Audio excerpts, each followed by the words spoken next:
Hello दोस्तों, आज हम डिस्कस करेंगे बेटा महाभारत काल। ये आपका सीईटी परी और मेन के लिए हम बात करें, सी और डी ग्रुप के लिए एक मेन टॉपिक होता है महाभारत काल। बड़ा हम कह सकते हैं महान युद्ध है जो हमारे हरियाणा में हुआ है।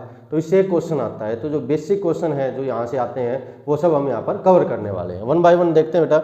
फर्स्ट ऑफ ऑल हम डिस्कस करेंगे कि ये हुआ कब था। तो यहाँ पर रोमिला थापर है, इसके अनुसार जो महाभारत का युद्ध हुआ था वो कहाँ हुआ था? 900 ईसा पूर्व, 900 ईसा पूर्व ये युद्ध हुआ था इसके अकॉर्डिंग। ठीक है, यही पूछा जाता है कितना ईसा पूर्व हुआ था। आपको 700, 800, 900 ऐसे आपको वैल्यू दी मिलेंगी। उसके बाद है हरियाणा को महाभारत जो हुआ था उसमें इसको बहुधानक के रूप में उल्लेख किया गया है। बहुधानक का मतलब क्या है? बहुधानक का सिंपल सा मतलब है भरपूर मात्रा में अनाज की भूमि। ये क्या है बहुधानक?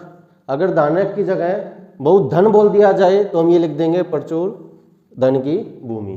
तो यहाँ पर दो वर्ड आते हैं। मेनली तो क्या पूछा जाता है कि महाभारत में हरियाणा को किस नाम से संबोधित किया जाता है? सिंपल सा बहुधानक। बहुधानक का मतलब क्या? भरपूर मात्रा में अनाज की भूमि। आगे देखते हैं हम। जो पांडव हैं उसने युद्ध में सफल होने के बाद एक मंदिर का निर्माण करवाया था, जो क्या था? जयंती देवी मंदिर है। इसका निर्माण करवाया युद्ध खत्म होने के बाद। और ये जयंती देवी जो है वो पांडवों की कुल देवी भी है। और ये मंदिर है कहाँ पर? जींद में। कहाँ पर है ये? जींद में। तो जयंती देवी मंदिर कहाँ है? जींद में। अब उसके बाद बात करें, पांडवों ने अपने पूर्वजों का जो पिंडदान किया था वो कहाँ किया था? पांडु पिंडारा में। कहाँ किया था? पांडु पिंडारा में। ये भी कहाँ है? जींद में। ये भी कहाँ बेटा? जींद में। उसके बाद जो ब्रह्म सरोवर है कुरुक्षेत्र में, जो उसका वो स्थान माना जाता है जहाँ दुर्योधन ने युद्ध के समय पानी में छुपा था। जो लास्ट वो था जब उसके सभी भाई जो हैं वो मर चुके थे, उस टाइम उन्होंने क्या किया? वो छुप गया था। कहाँ पर जाके छुपा था? जो ब्रह्म सरोवर है कहाँ पर? कुरुक्षेत्र में, वहाँ पर वो छुप गया था। आगे देखते हैं बेटा। इसके बाद है जो महाभारत है उसका मूल नाम जो है वो क्या है? जयसंहिता। और जयसंहिता नाम दिया किसने था? ये वेद व्यास जी ने दिया था। वेद व्यास जी कौन थे? रचयिता थे ये, जिन्होंने ये हम कह सकते हैं कि रचना की थी महाभारत की। शुरुआत में इसमें महाभारत की बात कर रहे हैं, कितने श्लोक थे? 8800 श्लोक थे स्टार्टिंग में। लेकिन अब कितने हैं? कहानियां जुड़ती गई, इसको बढ़ाते गए और अब कितने हो गए हैं? लगभग 1 लाख जो है इसके श्लोक हो गए हैं। पहले कितने थे? 8800, अब कितने हैं? 1 लाख। महाभारत में, गीता में नहीं। अब बात करते हैं गीता की। बात करें तो गीता में जो 18 है वो अध्याय हैं और श्लोक कितने? 700 श्लोक हैं। अध्याय कितने? 18 और श्लोक कितने हैं? 700 श्लोक हैं। और जो गीता है ये किस दिन दी गई थी? पहले ही दिन। युद्ध कितने दिन चला था? 18 दिन। और गीता का उपदेश कब दिया गया था? पहले दिन दिया गया था। तो इसको हिंदू धर्म में पवित्र ग्रंथ माना जाता है। इसमें आत्मा, परमात्मा, भक्ति, कर्म, जीवन, इन सब का वर्णन मिलता है।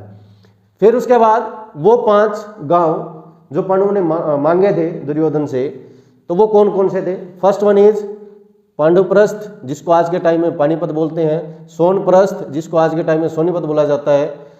इंद्रप्रस्थ, जिसको आज के टाइम में हम दिल्ली बोलते हैं। बागप्रस्थ, जिसको बागपत बोला जाता है। वर्तमान में ये कहाँ पर है? उत्तर प्रदेश, यूपी में है। इसके बाद है तिलप्रस्थ, जो आज के टाइम का क्या है? फरीदाबाद है। तो ये 5 गांव उनसे मांगे थे जो दुर्योधन ने देने से क्या कर दिया था? मना कर दिया था। इसके बाद बात करें बेटा तो कुछ इंपॉर्टेंट क्वेश्चन है जो यहाँ से हम कह सकते हैं एचएसएससी ने आपसे पूछे हैं। तो वन बाय वन पहले क्वेश्चंस करते हैं, उसके बाद मल्टीपल चॉइस क्वेश्चन करेंगे। जैसे बताया महाभारत का मूल नाम क्या है? जयसंहिता। इसको क्या नाम से संबोधित किया जाता है? जयसंहिता के नाम से। उसके बाद महाभारत के अध्यायों को क्या कहते हैं? क्या कहते हैं बेटा? पर्व बोलते हैं। एक क्वेश्चन है, कमेंट करना कि जो रामायण है उसके अध्यायों को क्या बोलते हैं? महाभारत को तो क्या बोलते हैं? पर्व बोलते हैं। आपको बताना रामायण के अध्यायों को क्या बोलते हैं। महाभारत का जो युद्ध है उसका जो वर्णन है धृतराष्ट्र को किसने किया था? तो किसने किया था बेटा? संजय ने। वो देख नहीं सकते थे तो उनको सारा देख के किसने बताया था? संजय ने बताया था। हम कह सकते हैं उस टाइम का टीवी। यहाँ पर बात करें महाभारत को अन्य किस नामों से जाना जाता है? ये पहले हम बता ही चुका, क्या होता है? जयसंहिता। उसके बाद है महाभारत में कीचक वध किस पर्व में हुआ है? विराट पर्व में। ये भी क्वेश्चन आया हुआ है। तो किस में हुआ है? विराट पर्व में। महाभारत में धर्मपुत्र किसे कहा गया है? धर्म मतलब जो हम कह सकते हैं कि भाई कुछ भी ऐसा ना करे जिसमें जो धर्म है उसकी हानि हो। तो उसमें धर्मपुत्र किसे कहा गया है? युधिष्ठिर को। युधिष्ठिर क्या थे? 5 पांडवों में सबसे बड़े थे। इसके बाद बात करते हैं हम, जो महाभारत है उसमें रामायण का वर्णन किया गया है, कौन से पर्व में किया गया है? वर्ण पर्व में। किसमें उल्लेख मिलता है रामायण का महाभारत में? वर्ण पर्व में। अश्वत्थामा की जो माता है उसका नाम क्या था? कृपि। अश्वत्थामा के पिता का नाम क्या था? द्रोणाचार्य है। और कृपि वही है जो हम कह सकते हैं चेचक की देवी, जिसका जो मंदिर है शीतला माता मंदिर, जो गुरुग्राम में है। ये याद रखना, जो अब भी आया हुआ था ग्रुप सी का जो सीटी हुआ था उसमें आया हुआ था शीतला माता मंदिर जो है वो कहाँ पर है? गुरुग्राम में। अश्वत्थामा के ब्रह्मास्त्र से श्री कृष्ण ने उत्तरा के गर्भ में जिस बालक की रक्षा की उसका नाम क्या था? मतलब किसकी रक्षा की थी? तो वो क्या था? परीक्षित। ये परीक्षित किसके पुत्र थे? अभिमन्यु के। चलो जी, अश्वत्थामा जो हाथी था किसने मारा था उसको? भीम ने। किसने मारा था उसको? भीम ने। इंद्र का जो कर्ण से कवच और कुंडल मांगना है वो किस पर्व में आता है? विराट पर्व में। किस में आता है बेटा? विराट पर्व में। ये आप पर्व जो है मेन मैंने लिखे हैं, ये याद रखना। इसके बाद बात करते हैं हम, जो कर्ण का वध हुआ है किसके हाथों हुआ है? अर्जुन के हाथों। कर्ण जो अपने रथ से नीचे उतर गया था उसके बाद उसका वध किया था किसने किया था? अर्जुन ने। कर्ण के धनुष का नाम क्या है? विजय। ये भी पूछा गया है आपसे कि कर्ण का जो धनुष है उसका नाम क्या था? विजय। कर्ण के वध के उपरांत किसके कहने पर दुर्योधन ने शल्य को सेनापति नियुक्त किया था? तो इसका आंसर क्या आ जाएगा बेटा? अश्वत्थामा आ जाएगा। अश्वत्थामा के कहने पर उन्होंने जो उसको सेना नियुक्त कर दिया था सेनापति। कर्ण को पालने वाली माता का नाम क्या था? पालने वाली माता का नाम पूछा है। जन्म तो कहां से हुआ था? कुंती से। पाला किसने था? राधा ने, इसीलिए उसको बोला जाता है राधे। यहां पर बात करें, कर्ण ने अपने कवच और कुंडल किसे दान किए थे? तो किसे किए थे बेटा? इंद्र को किए थे। इंद्र को क्यों मांगने पड़े? क्योंकि इंद्र जो पुत्र था वो क्या था? अर्जुन था। तो या तो अर्जुन बचता या फिर कर्ण बचता, इसलिए उन्होंने उसे कवच और कुंडल मांग लिए थे। कुरुक्षेत्र में किस स्थान पर कृष्ण ने अर्जुन को गीता का उपदेश दिया गया है? किस स्थान पे था बेटा? ज्योतिसर। और ये ज्योतिसर है कौन से रोड पे? कुरुक्षेत्र से पेवा जो रोड है उस पे है। ये भी क्वेश्चन आया हुआ था कि ज्योतिसर कहाँ पर है। उसके बाद कृष्ण के वंश का नाश होने का कारण क्या था? तो क्या था? गंधारी ने युद्ध खत्म होने के बाद एक श्राप दिया था श्री कृष्ण को कि जैसे मेरे कुल का नाश हुआ है वैसे ही तुम्हारे कुल का नाश हो। इसलिए उस श्राप को ही क्या माना जाता है? कृष्ण का जो वंश है यादव वंश उसका जो है नाश हो गया था। कौरवों की एकमात्र बहन जिसका नाम क्या था? दुशाला, उसका विवाह किसके साथ हुआ था? जयद्रथ। पहले तो ये पूछ सकते हैं कि एकमात्र बहन का नाम क्या था, तो आपको याद रखना क्या था? दुशाला। और उसका विवाह किसके साथ हुआ था? जयद्रथ के साथ उसका विवाह हुआ था। कौरवों पांडवों के जो शस्त्र गुरु थे उसका नाम क्या है? दोनों के गुरु कौन थे? द्रोणाचार्य। दोनों गुरु कौन थे? द्रोणाचार्य। गांधारी ने कितनी बार आंखों से पट्टी खोली थी बेटा? सीधा आंसर है कितने बार? 2 बार। उसके बाद है घटोत्कच की माता का नाम क्या है? तो क्या है? हिडिंबा। अब आपको यह बताना है कमेंट करके कि भाई हिडिंबा जो टेम्पल है वो कहाँ पर है? बड़ा फेमस टेम्पल है, कुछ गए भी होंगे आप में से वहां पर। तो ये कहाँ पर? हिडिंबा का जो टेम्पल है वो कहाँ पर है? मंदिर। चक्रव्यूह की रचना किसने की थी? जो उनके गुरु थे द्रोणाचार्य, उन्होंने रचना की थी चक्रव्यूह की, जिसमें फंस के जो अभिमन्यु है उसकी हत्या हो गई थी। उसके बाद बात करते हैं वीर बबरिक किसके पुत्र थे? जिसको हम आज के टाइम में श्याम बाबा बोलते हैं, खाटू श्याम बाबा के। तो उनका नाम क्या है? बबरिक। और वो किसके पुत्र थे? वो घटोत्कच के पुत्र थे। घटोत्कच किसका पुत्र था? भीम का पुत्र था। शकुनी का वध युद्ध के कौन से दिन हुआ था बेटा? लास्ट दिन हुआ था, 18वें दिन, बिल्कुल लास्ट में। शिशुपाल का वध किसने किया था? शिशुपाल का वध किसने किया था बेटा? कृष्ण ने किया था। और कमाल की बात यह है कि जो कृष्ण है उसकी बहन का बेटा ही क्या था? शिशुपाल था। लेकिन यहाँ पर एक बड़ी अच्छी स्टोरी आती है कि इसमें जो शिशुपाल है वो जब पैदा हुए तो वो ठीक नहीं थे, नॉर्मल नहीं थे, उसके जो हाथ पैर थे वो सीधे नहीं थे। तो उन्होंने पूछा तो उनको बताया गया कि जो इसको ठीक करेगा वही इसके मृत्यु का कारण बनेगा। तो अलग अलग गए तो कृष्ण के पास भी आए। तो कृष्ण ने जब उसको हाथ में लिया तो वो बिल्कुल ठीक हो गया। तो वो ने उनकी माता ने अपने भाई मतलब कृष्ण से ये बोला कि वो लिया वचन लिया कि इसकी सारी गलती आप माफ करोगे, इसको कुछ नहीं कहोगे। लेकिन श्री कृष्ण ने यह कहा कि मैं इसकी 99 गलती माफ कर सकता हूँ, 100वीं गलती करते ही मैं इसको सजा दे दूंगा। तो जब यहाँ पर इसने 100वीं गलती की उस टाइम पे क्या कर दिया? श्री कृष्ण ने अपने चक्कर से इसका वध कर दिया था। श्री कृष्ण के संघ का नाम क्या था? पांचजन्य। पांचजन्य पुस्तक भी आती है, तो वही क्या था? श्री कृष्ण के संघ का नाम था। हम बात करते हैं बेटा अब कुछ मल्टीपल चॉइस क्वेश्चन है जो प्रीवियस ईयर में आए हुए हैं, 1 बाय 1 उसको देखते हैं कि भाई वो कितना कुछ आपसे हो पा रहे हैं। हम बात करें कौरवों की बहन का नाम क्या था, मैंने कहा था कि आया हुआ है, इसको ध्यान रखना। कौरवों की बहन का नाम क्या था? दुशाला। क्या नाम था? दुशाला।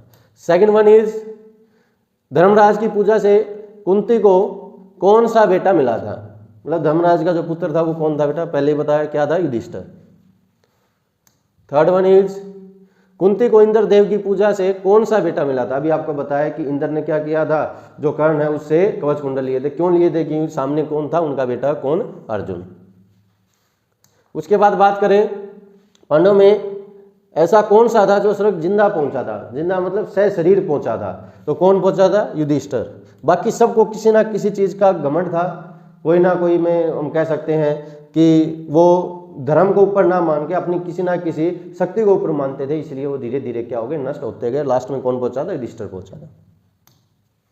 उसके बाद बात करें श्रभ दमन का यज्ञ किसने करवाया था? पहले तो ये देखो श्रभ दमन का यज्ञ था क्या।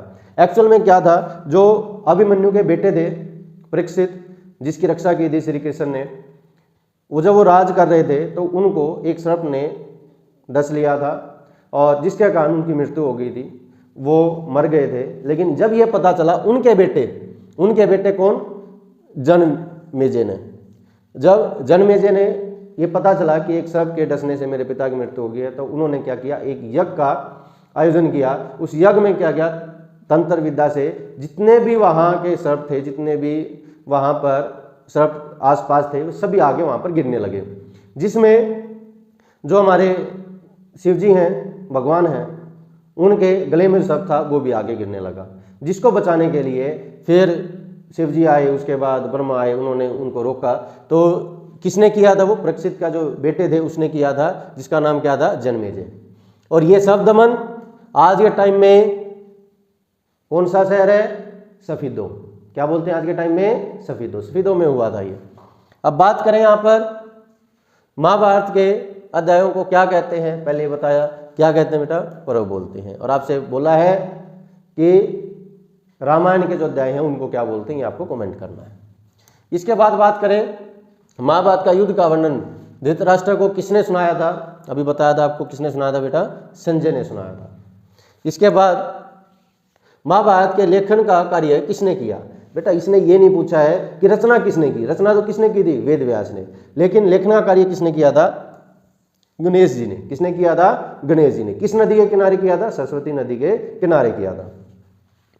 उसके बाद बात करें महाभारत में धर्मपुत्र किसे कहा गया है? आपको पहले बताया क्या है बेटा? वो धृतराष्ट्र, उनको धर्मपुत्र बोला जाता था। उसके बाद है महाभारत में रामायण का वर्णन किस पर्व में है? ये भी क्वेश्चन आया था पहले। अगर आपको ध्यान से आप मन लगा के वीडियो देख रहे हो तो आपको पता है इसका आंसर क्या है? वन पर्व में।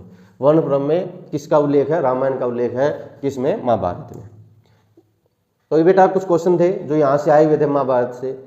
होप सो आपको समझ में आया होगा। मैंने पहले ही कहा है, पहले भी मैं कहता रहा हूँ कि यहाँ पर वही कंटेंट आपको मिलेगा जो एग्जाम में आया हुआ है। ऐसा नहीं है कि सब कुछ आपको डिलीवर कर दें, आपको पता ही नहीं चले कि एग्जाम में आना क्या है। यहाँ पर सिर्फ वही आपको मिलेगा जो एग्जाम में आया हुआ है या एग्जाम में आना है। Thank you.